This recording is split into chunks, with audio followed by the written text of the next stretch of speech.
माना गांव, जहां से पांडव स्वर्ग की ओर गए थे।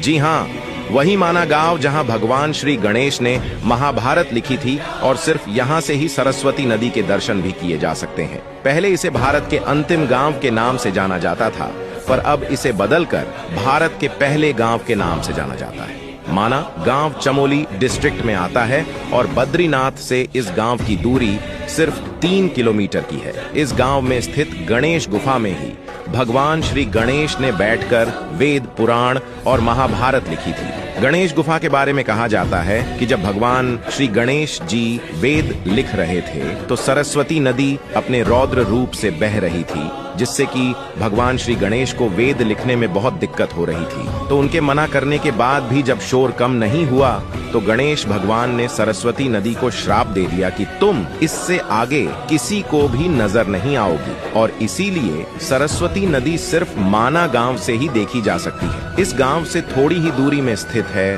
वसुधारा फॉल। कहा जाता है कि वसुधारा फॉल्स का पानी जो लोग पाप करते हैं उन पर बिल्कुल भी नहीं गिरता है। यह एक बेहद ही सुंदर झरना है जिसकी ऊंचाई लगभग 400 फीट की है। जो भी टूरिस्ट माना गांव आते हैं वो भारत की पहली दुकान पर जरूर विजिट करते हैं। तो ये थी माना गांव की कुछ बातें।